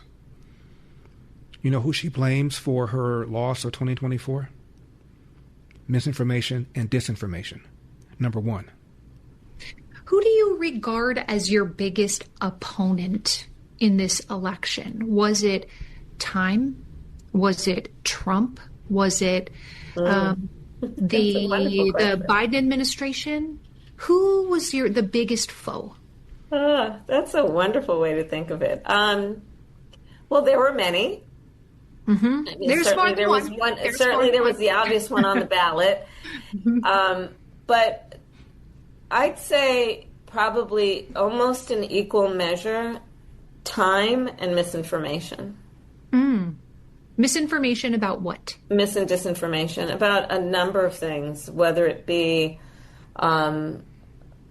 anything to do with what we were challenged with as an economy, and what the source of those challenges are, affordability, mis and disinformation about who actually had a plan to deal with affordability, and you know, I mean, frankly, I think one of the big issues that impacted the outcome of the election was my opponent told people on day one he was going to lower prices, and he lied. Mm-hmm. And you know, so and Time also can work in conjunction with, or the lack of time can work in conjunction with mis and disinformation, meaning that there's not a sufficient amount of time to get the facts out, to get accurate information out. That's enough. I got a headache. I've got a headache. Misinformation and disinformation about affordability? What? Donald Trump lied when he said, I'm going to lower prices on day one. That's why you lost? Clueless. misinformation, disinformation about my plan for tackling with affordability, the media loved her, gushed over her. We talked about the ABC, NBC, CBS, over 90% of the news about Trump negative. They loved her. Blaming her loss on misinformation and disinformation. Are you kidding me? The president has nominated a guy named Kevin Warsh to be the next Federal Reserve head. He's having confirmation hearings. Senator Warren, of course, is going to oppose him. Listen to this exchange, number 9. In one aspect of President Trump's economic agenda with which you disagree. Well, Senator, the Federal Reserve in recent years has wandered outside of its remit, wandered into other areas. I'm asking for something That's not something I'm prepared to do. Trump on. If I'm confirmed, the Federal Reserve should stay in its lane. Just one little place where you disagree with Donald Trump. Well, I do have a disagreement, actually, Senator, with the president. I think even this morning he said that he thought I was out of central casting. I think central casting, I'd look older, grayer, and maybe show up here with a cigar of sorts. Quite adorable. But, we need a Fed chair who is independent. That's the only way we preserve the independence of the Federal Reserve. If you can't answer these questions, you don't have the courage and you don't have the independence. Yeah, there is one thing I disagree with him on. He said I came out of central casting. Actually, I'd be having a cigar and have grayer hair if I came out. Oh, that's adorable. Here's something most people don't know. When Warren Buffett was just 13 years old, he didn't put his money into a savings account. While other kids were earning next to nothing at local banks, Buffett put $114 into a little-known investment. Today, that $114 would be worth over $15 million. And it wasn't a risky trade. It wasn't even insider knowledge. It was an account that's been around since 1888. And over the last 25 years, it's averaged 29% a year. That's what happens when your money is allowed to compound. Compare that to today's savings accounts, paying less than 0.5%. While inflation quietly eats away at your buying power. Buffett understood early, banks are great businesses, just not for savers. If you'd like to see what some investors call the 29% account, go now to secretaccount29.com. That's secretaccount, the numbers, 29.com. Secretaccount29.com. Here's what Tom Sowell said about Paul Krugman. Paul Krugman is a left-wing economist, longtime columnist at New York Times, who often writes about income inequality. Here's what Sowell said, number 10. Get ready for this one. Economist Paul Krugman. I'm sitting down. Go ahead. All right. Income equality is bad for democracy. I'm going to take another run at you with this one. Income equality is bad for democracy. The ugliness of our politics is tied to the inequality of income. The people who have the most influence are not interested in having good public services because they don't use them. You just get a bad society, close quote. So you don't buy any of that. You don't buy this notion that the elite in this country, the top 1%, the ones who have somehow disconnected, they don't live like ordinary people. Therefore they just don't care about. They don't care whether the government is effective for ordinary people. Oh my goodness, it's hard even to know where to start. These percentages are so trash. I recently did a column based on Mark Twain's statement that there are 3 kinds of lies: lies, damn lies, and statistics. Right. And these percentage statistics. Let me give you statistics. Piketty said, these top people, these top 10% he used. As an example, they have such disproportionate influence and so forth. They sit atop society and all of that. And and if you get into the statistics, you discover that 53% of American households are going to be in the top 10% at some point or other in their lives. You talk about these percentages as if these are ongoing, the same set of people in this bracket, that bracket, and most Americans do not stay in the same 20% bracket for more than 1 decade. So much less for life. So it's largely a life cycle. You're poor when you're young, and you're doing fine when you're older. Yes, and there's nothing mysterious about that. Probably most people in this country, when they started out as entry-level jobs, were not making what they're making when they're 40 years old. Right. Heaven knows I was being paid $2 a day to deliver groceries and depended on tips for the rest. And you don't want to know what he thinks about Barack Obama. Well, if you do, stick around for that. 888-971-SAGE. 888-971-SAGE. 888-971-7243. I am Larry Elder. We are Salem News Channel. We're going to get into Virginia in just a second. But first, here's Tom Sowell on Barack Obama, number 12. I see him as someone who all his life has been associated with and part of a group of people who fundamentally don't believe in the principles of this country. Not only people, the most obvious example, obviously, is Jeremiah, right? People like Bill Ayers, whom he's tried to disavow, but people who fundamentally think that we're on the wrong track, we have the wrong principles, and we need to be changed, whether we want to be or not. Tom, you mentioned Jeremiah Wright, his pastor at church in Chicago. You mentioned Bill Ayers, who was a former member of the Weather Underground. The Weather Underground, exactly. What about his formation, his intellectual formation at Columbia, Harvard Law School? Well, as he himself says, he always sought out the most radical people. He worked as a community organizer. I don't think most people stop and think, what does a community organizer do? He doesn't organize a community. It's not bake sales. It's not bake sales he's organizing. No, he's not telling people in the community how to shop better and stuff like that. He is mobilizing all the resentments, organizing them in order to put them into a battle to get what they want from other people. Now, I played you that exchange between the Fed chair nominee and Elizabeth Warren. This is Ohio Senator Moreno reading Chuck Schumer's past praise of the nominee. Awkward, number 30. Mr. Chairman, I'm going to read something here for a second. Mr. Chairman, it's clear that Mr. Walsh is tremendously accomplished. He is committed to strong capital standards, effective supervision, and meaningful market discipline.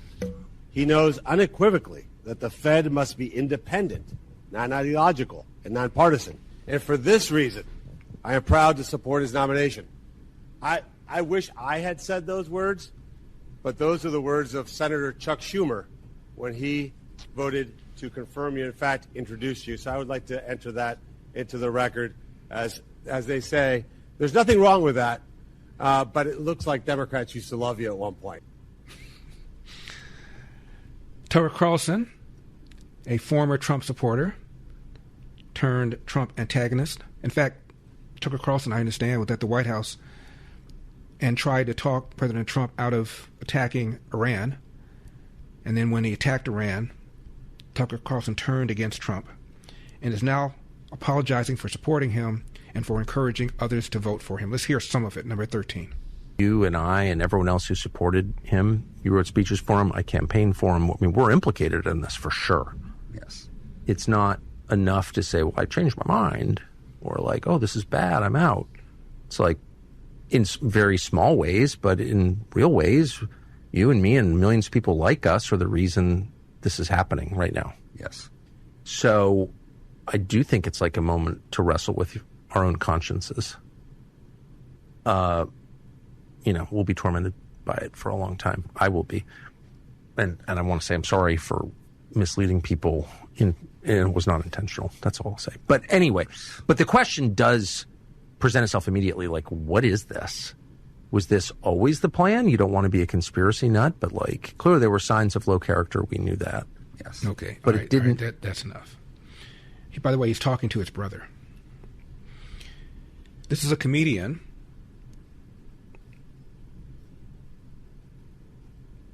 doing his Tucker Carlson imitation on the Dave Rubin Show, number 14.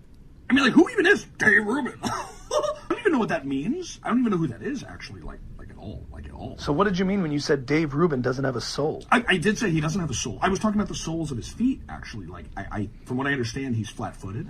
I know he plays a lot of basketball, like a lot. Like so you do know him. And so if you have flat feet and you're playing basketball, I mean, that could certainly affect how you play. It certainly can cause a lot of pain. I don't wish pain on anybody, actually. I don't want him to have any sort of pain. But if he does have flat feet, then there's a problem with his soles. He doesn't really have a soul. He doesn't have soles.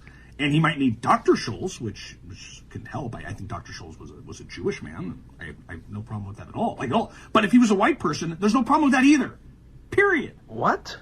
And so wait, Tucker, those comments were about Dave Rubin's feet? The truth is, I barely even know who Dave Rubin is at all, actually. But didn't you write the blurb to one of his books? Don't Burn This Book? Yeah, that was a mistake. I thought I was writing a blurb for Rick Rubin. Really? Actually, yeah, the music producer. You thought it was for Rick Rubin? Yeah. Oops. He's a music producer. He doesn't wear shoes either. He may have flat feet as well. And he's also Jewish, and that's fine. I abhor anti-Semitism. I hate it. I actually hate it. Oh, sure. Find it despicable. And all racism is wrong, period. You also said Rubin is one of the bravest, smartest people you know and has a tremendous television presence. Yes, I was talking about Ruben Studdard. Who? Ruben Studdard from American Idol. I think it was the first or second season. Flying without wings. I mean, listen to that. It's amazing. Flying Without Wings, which I think could have possibly been a reference to 9/11. We don't know. I don't know at all for sure. But it seems like a reference to 9/11. We don't know what happened that day. Flying Without Wings certainly seems like some sort of cryptic message. I'd like to look into that. I'd like to ask those questions. There's nothing wrong with that. But that's Ruben Studdard, who I love. Who I love deeply. I love. Ruben Studdard. So Dave Rubin. No idea. I'm sorry. Don't know who you are. Sorry, no idea. So all those times you were praising Rubin. Yeah, I was talking about the Reuben sandwich. Wow. Which is a deli sandwich, which is developed by Jewish people, and I love Jewish people, some of my favorite people, actually. And the people who support Jewish people are some of my least favorite people. Sorry, and I take that back, but I love deli. So not Dave Rubin, but the Reuben sandwich. Okay. Yes. All right, lastly, what are your thoughts on Dave Rubin? I love him. Yep. You're not serious. I know! Senator Chris Murphy, the one who says that we're losing the war, the one who tweeted awesome when he assumed wrongly that ships had evaded the blockade, said he would take the Iranian Republican Guard Corps off the terror list in order to cut a deal. What? Number 26? Would you take the Iran's Revolutionary Guard off the terror list in order to get a deal? Yes. I mean, the practical impact of designating them as a foreign terrorist organization is inconsequential. We have dozens of other terrorist designations on the IRGC that would remain. The Virginia governor who championed this gerrymandering that would reduce the number of Republican House seats in Virginia from 5 to 1, when she ran for governor, she said she wouldn't do it. She said she's going to run as a moderate.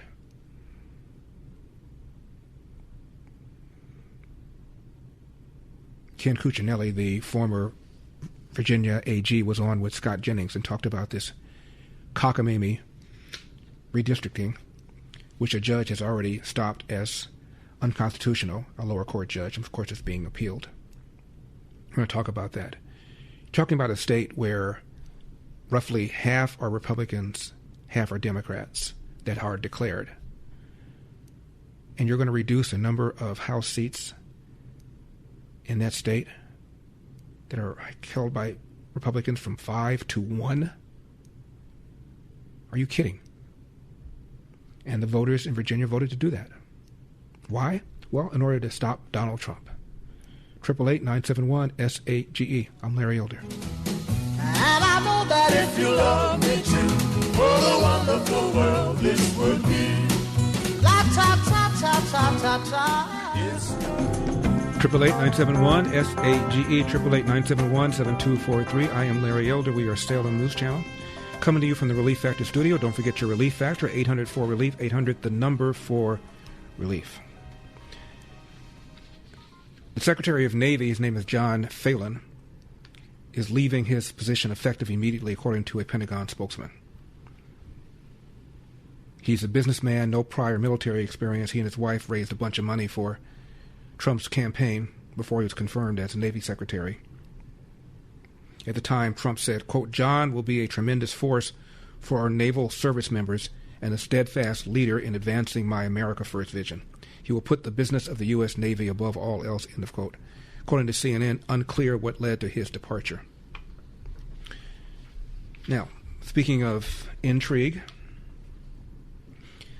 a Department of Homeland Security Assistant Secretary for Counterterrorism has been placed on administrative leave for allegedly having multiple sugar daddies. I am not making this up. According to the Daily Mail, Julia Vivaro, 29 years old, is under investigation for using several sugar daddies to maintain a lavish lifestyle. She allegedly demanded designer handbags, expensive jewelry, and luxury trips from her sugar daddies. One man who dated her, identified as Robert B., triggered the investigation when he complained to the DHS over claims that she billed him for tens of thousands of dollars. He wrote in a complaint to the Inspector General, quote, "I don't want a sugar daddy / prostitution relationship. After spending $30,000 to $40,000 for vacations, Cartier jewelry, expensive handbags, and various shopping trips. She told me directly that the $40,000 worth of jewelry on her wrists and ears are all trophies from her sugar daddies. I believe she's under financial stress and that her actions pose a security risk," end of quote. Robert B. said she had a profile on a sugar daddy website.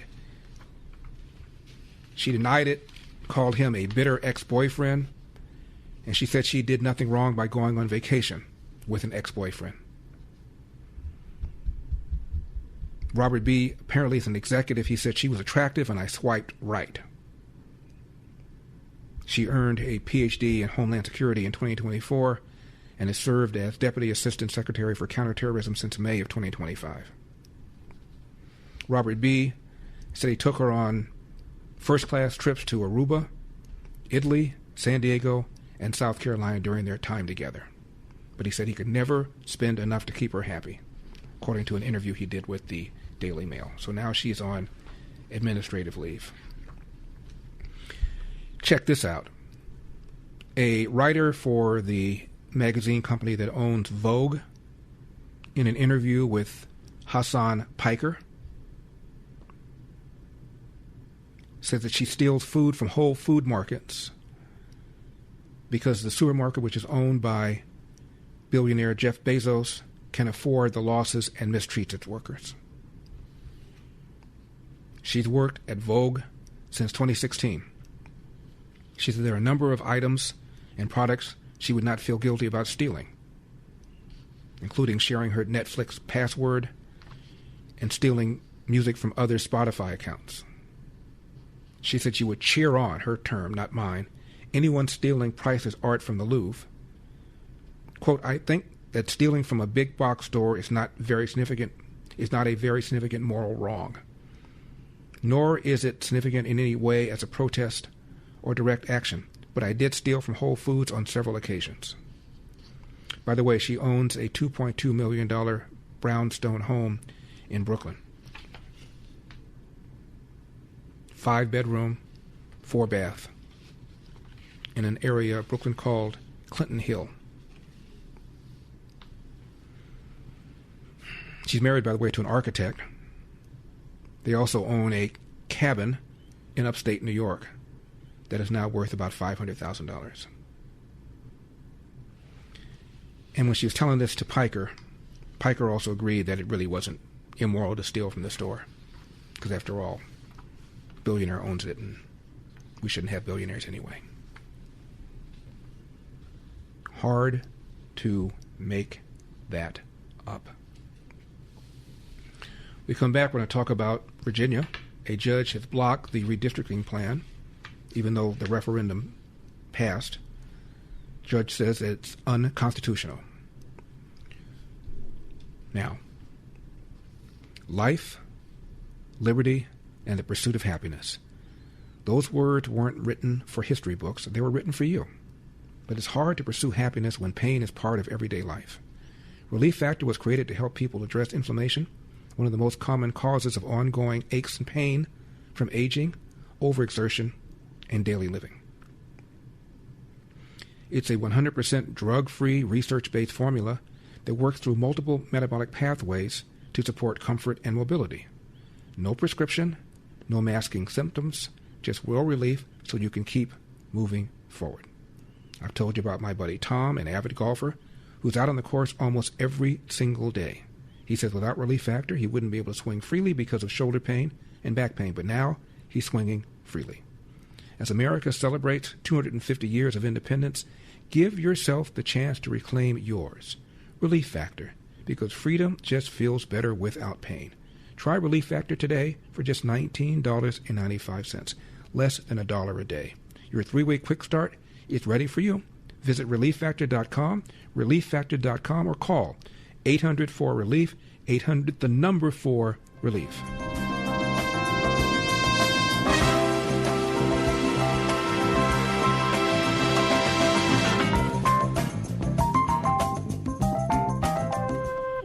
Triple 8-971 SAGE 888-971-7243. I am Larry Elder. We are Salem News Channel. Just in. The Ninth Circuit Court of Appeals has blocked the Gavin Newsom law that would require the unmasking of ICE agents, saying it violates the Supremacy Clause of the Constitution. More intelligent life in the Ninth Circuit. A lot of dark money went behind the effort to gerrymander Virginia. A group known as Virginians for Fair Elections raised $64 million, according to the Washington Post. It's a group linked to George Soros. There's another one called Fund for Policy Reform. It's another group that's affiliated with George Soros, Open Society, Foundations Network, Fox News reporting. Another one called House Majority Forward, a left-wing spending group linked to House Minority Leader Hakeem Jeffries, and are not required to disclose donors, put about $40 million into the gerrymander effort. At one time, Barack Obama opposed gerrymandering, said it was not fair for politicians to pick their voters rather than the other way around. A political scientist on CNN reminded people that Obama once said this. Number 17. Not happy about it. Yeah, I take to your point, Abby. I think that most people probably thought that the margin was going to be a lot larger in this because of how activated Democrats and Republicans have been on this redistricting thing. I don't like gerrymandering, point blank, period. But I also don't like one side playing by the rules and one side not. And so, like, at that point, those aren't rules. Those are just like someone's cheating. So I do understand why Democrats are doing it. Do I think it is healthy in the long term for our country? No. But, I mean, I would be disappointed if Democrats just passively sat by and were like, yeah, go ahead and text us and we're just going to let you do what you do. Like, what is that, you know? But I have to ask, like, Democrats have passively sat by as Republicans gerrymandered? Well, it's not that they actively sat by. They used to say this is a threat to democracy. You don't get to choose your voters. It should be the other way around. I mean, Obama gave very compelling remarks on these things. And so was that a lie? No. Or... Okay, so it's okay to threaten democracy and destabilize. Fact patterns changed, and what this fact pattern did was that Donald Trump called and said, "I'm trying to win this next election because we think we're going." I don't buy that at all. He literally called. He literally called to attribute a higher morality to either of the political. I'm not saying one is higher morality. I'm saying that the fact pattern has changed in this point, and it's not the same backdrop when Obama gave the speech. Texas went first? Is that your? It was Texas and South. Yeah, I'm saying that's politics. Don't be mad if you got beat on it. I mean, but Geraldo, are you saying that you don't? Is someone going to bring up the fact that there was a commission set up by Eric Holder, the former AG, that advised several states on how they could redistrict things in favor of Democrats? It's been doing it for years. That organization was started in 2017, so it's been doing it now for, 9 years? Newspapers didn't cover it. Trump urges Texas to engage in redistricting, and it becomes big news, and all of a sudden it's a threat to democracy. They have been doing this for years. Media couldn't care less. This is the former AG of Virginia on Scott Jennings' show, number 34. I guess you're headed to you've already argued this in front of the Virginia Supreme Court. They've not issued a final ruling. What can we expect here over the next few days or weeks? Yeah, Scott, this is going to move very fast in Virginia's courts. The precedent here is that the Supreme Court wouldn't touch a case until after the referendum. They consider that part of the legislative process, just like the governor signing or vetoing a bill. So there's no reason to have a lawsuit, or at least to hear and decide it until after that's done. Well, now the yes folks with 4-to-1 spending have won by about 2 or 3 points, and it is time to get on with the lawsuits. And the yes folks probably are going to look back at Tuesday and think that was the easy part, because they have so badly violated several constitutional provisions. Mind you, we're talking about the state constitution of Virginia, not the federal constitution, that they're going to have a hard time keeping this from being voided by the Virginia Supreme Court. So that's what's next. Briefs are due tomorrow at the Virginia Supreme Court. They're going to have oral argument on Monday. There's another case coming up out of a circuit court in Southwest Virginia that's being heard today, and I imagine will be consolidated or play catch-up with the case right now in front of the Virginia Supreme Court. So this is going to go very fast. I think we're going to have a final ruling in May, best guess. And I'm not a betting man, but if I were, I'd be betting on no in the courts, even though they lost by a couple of points yesterday at the ballot box. Well, a circuit court, the one he referred to, has already stopped the certification of this initiative that created these districts. So it very likely is going to be struck down by the courts. Kevin is in Portland, Oregon. Kevin, you're on the Larry Elder Show. Hey, Larry, first off, in Portland, Oregon, there are people with sanity, and they trust your judgment and your sense, and we appreciate you. Second of all,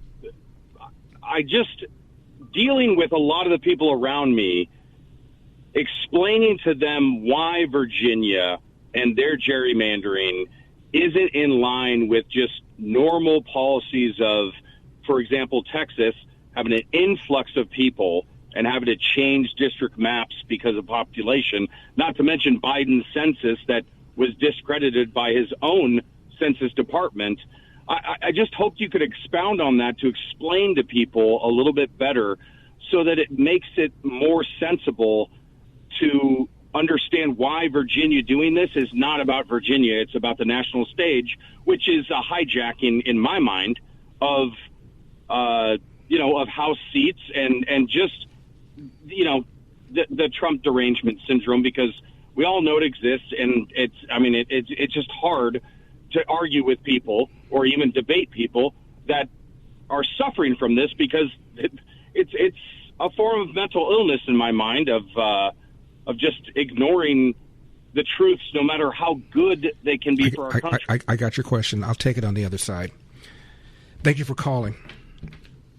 Here's a number that'll keep you up tonight. The odds of our universe having the exact physical constants needed for life. 1 in 10 to the power of 10 to the 123rd. That's a number so large there aren't enough particles in the universe to write it down. That's not philosophy, that's physics. And a brand new documentary called The Story of Everything is putting those numbers on the big screen. The film dives deep into the mathematics of fine-tuning, the information code buried in DNA, and the precision engineering inside every living cell. It features Dr. Stephen Meyer, cosmologist Brian Keating from UC San Diego, and Oxford mathematician John Lennox. Serious scientists asking a serious question. Does the evidence point to design? Whether you're a physics junkie, a curious skeptic, or just someone who loves having their mind blown, this is the film to see. The Story of Everything. In theaters April 30th through May 6th only. Over 600 screens nationwide.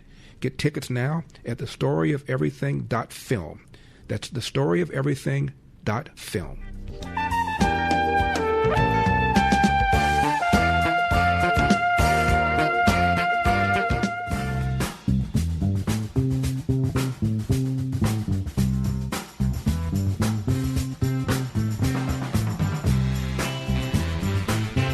Triple 8-971 SAGE 888-971-7243. I am Larry Elder. Salem News Channel to answer Kevin's question, which is, how do you explain to people that what Virginia has done is outrageous? The reason it's difficult is because both sides do it. Both sides engage in gerrymandering. Democrats have done it. Republicans have done it. But what they've done in Virginia is probably the most outrageous, unfair gerrymandering I've ever seen. In Virginia, Kamala Harris took the state, but not by much. 6 of the House members right now are Democrat. 5 right now are Republican. This new map would make it very likely that the number of Republicans in this state that Kamala Harris barely won will go from 5 down to 1. How is that fair? How is that even close to being fair? Now, courts normally stay out of what they consider to be political questions. But this is so lopsided, so unfair. You're literally reducing the vote for Republicans to almost nothing. I believe it's going to be determined to be unconstitutional. The other thing to tell people, Kevin, is that Democrats have been involved in trying to redistrict states in favor of Democrats for years. There's something called the National Democratic Redistricting Committee, founded in 2017 by Eric Holder, the former AG. And they have been active or have targeted a number of states, including Wisconsin, North Carolina, Pennsylvania, Michigan, Colorado, Missouri, Georgia, Florida, Ohio, Arizona, Nevada. And their strategy was to create more Democratic House seats. Now the question is, why didn't you know about that? And the answer is because the media couldn't care less. They didn't cover it. The president didn't say anything about it. But President Trump asked Texas to create more Republican districts. All of a sudden, it's an affront to democracy. Even though Eric Holder's group has been advising states, several states, for years on how to create more safe Democrat seats.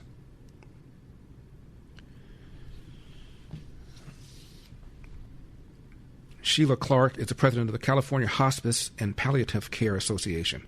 She raised a question about the fraud in California, number 29. You'd be amazed at how many hospices the door you can walk up to in California, and there is nobody there. There is 5 months worth of mail that you can see stacked up from CMS, and nobody's there. And that passed a survey. How did that happen? How do you put a hospice in a burrito stand in California? How do you put a hospice in a tire store? How do you put a hospice in a burrito stand in California? I'm Larry Elder. See you tomorrow. What can I say? Mambao.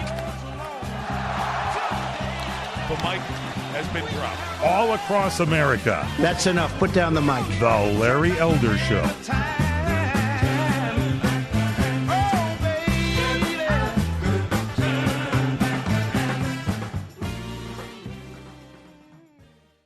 Here's something most people don't know. When Warren Buffett was just 13 years old, he didn't put his money into a savings account. While other kids were earning next to nothing at local banks, Buffett put $114 into a little-known investment. Today, that $114 would be worth over $15 million.